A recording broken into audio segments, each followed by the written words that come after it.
What's going on, everybody? My name is Michael Weir, and today we are talking about Violent Night. Now, Violent Night might sound like Silent Night, and it does because this is a Christmas movie about Santa Claus coming to the aid of a family that needs help on Christmas Eve.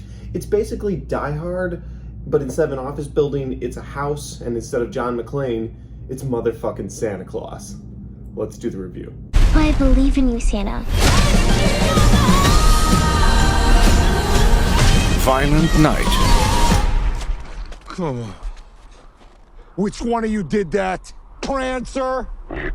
So unprofessional. In cinemas December 2nd. And so, guys, Violent Night stars David Harbour as Santa Claus and stars John Leguizamo as Scrooge. Not like from A Christmas Carol Scrooge, we're talking about just his code name is Scrooge. All the bad guys have code names in this movie. They never reveal their real names. For instance, one of his henchmen's name is Gingerbread Man, another one is Krampus. You get the idea. What's going on with these characters? Let's jump into the synopsis. So basically, guys, on Christmas Eve, there's this family trying to celebrate Christmas Eve, and they're your stereotypical family. You've got some mom issues, you've got sister issues, the brother's trying to leave the family, he's trying to get back together with his girlfriend, and she kind of left him because he never could get away from his family, and there's a little girl, and that little girl still believes in the magic of Christmas. And while a lot of kids want things for Christmas, all she wants is for her mom and dad to get back together. That's so important to her, and that adds a little bit of heart we will get into later that I really liked in this movie. But let's get back to the synopsis. So it's Christmas Eve, and this family is trying to get through the functions of a normal Christmas Eve, but while that's happening, you've got this group of assassins going by their Christmas code names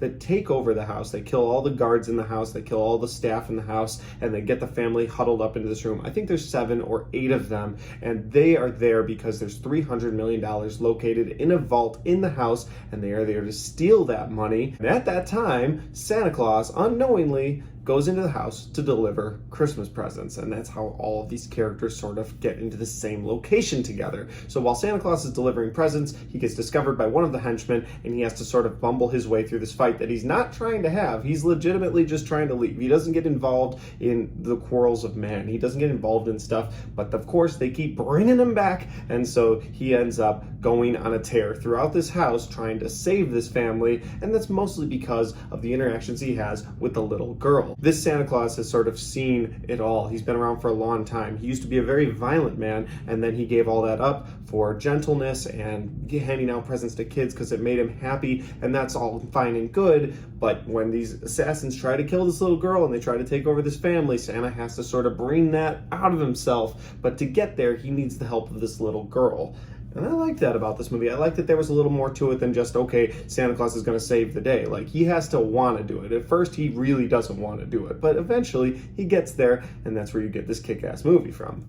That's my synopsis. That's the best thing I can do before I spoil things for you guys. So, Violent Night, let's get into my likes and my dislikes. So the first like I have for this movie, guys, of course, would be the violence. I mean, it's called Violent Night. I gotta talk about the violence first. The violence isn't like John Wick level of violence. Santa Claus isn't immune to getting hurt at all, but he does bumble his way through his fights at the beginning of this movie. But by the end of this movie, he is back. He's back to the old Saint Nick, and he is killing as many people as he can, and it is just glorious to watch. So while the violence starts on sort of a low level, it gets to this point where it's just like, oh my God, this is incredible. Now, I like the comedy in this movie too. The comedy in this movie is hilarious. There are some moments in this movie that I would have to call Home Alone moments. This Christmas movie does borrow from a lot of different movies, and Home Alone is not left out because there's a moment where the little girl has to set up traps to protect herself, and the henchmen fall for every trap. And just when you think it's going one way, it goes a completely different way, and the traps are so violent, it's just fun to watch.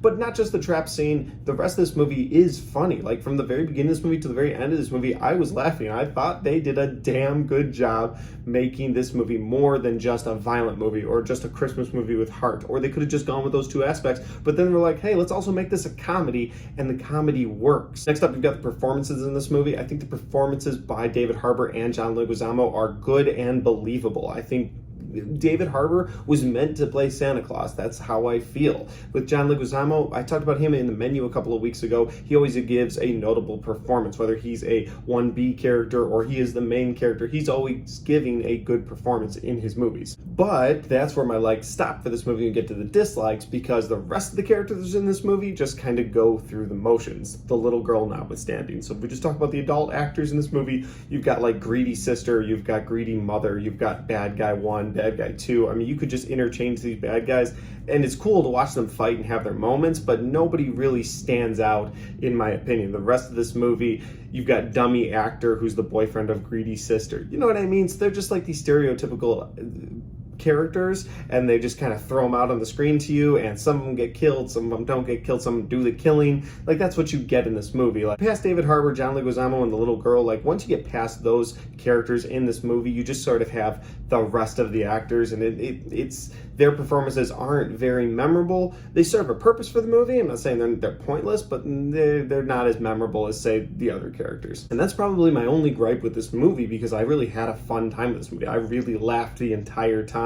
I really enjoyed the violence. I really enjoyed the pranks that they pull in this movie. Like, I don't know, they didn't pull any punches when it comes to violence. There's a scene toward the end with a guy and a grenade in his pants that's just glorious to watch. I don't know, there's just moments in this movie that the violence is cranked all the way up, and I found it hilarious. I also found it's a funny concept. They use magic in this movie. You couldn't get away with using magic in a normal action movie or a normal rescue movie, but because it's Santa Claus, you get away with, like, hey, Santa Claus is able to know people's names because he just has this magical naughty list. He's able to look at it and be like, oh, that's your name, okay, so that's you, and that's you, and that's you. Like, that's what they do in this movie, and I like that. I like that Santa Claus uses magic to jump around. Like, John McClane couldn't tap his nose and fly through the chimney, but Santa Claus can, and when he does, oh my god, it's great. Like, it's just fun to watch the magical and mystical side of this movie as well. Overall, guys, I had a really fun time with Violent Night. I would recommend it to anybody who is a Christmas movie fan. I'd say if you like Die Hard, if you like Home Alone, if you like those type of Christmas movies, you're gonna love this movie. If you're like, oh, I really just like the Hallmark Channel, well, then maybe you should go with Falling for Christmas starring Lindsay Lohan, which I will do a review for at some point. I just haven't had time to do one yet. I did like that movie too. My point is, if you are normally a Hallmark fan, you probably won't like Violent Night. But if you like the more hardcore Christmas movies, I think you'll really like Violent Night. You should definitely give it a chance this holiday season. And that's my review, and those are my thoughts for Violent Night. If you like this review, don't forget to hit the like and the share button. If you've seen Violent Night, put your thoughts and comments in the comment section down below. Let me know what you liked the most about it, or maybe it impacted you in a different way. Maybe you liked certain aspects that I didn't, or didn't like aspects that I liked. That's also a possibility. Finally, guys, it is December. I got a lot of content coming your way. Most importantly, I have the best of and worst of 2022 coming at the end of this month. Those are always really fun videos to do. Don't forget to subscribe for that content. Thanks for watching, and I'll see you guys next time.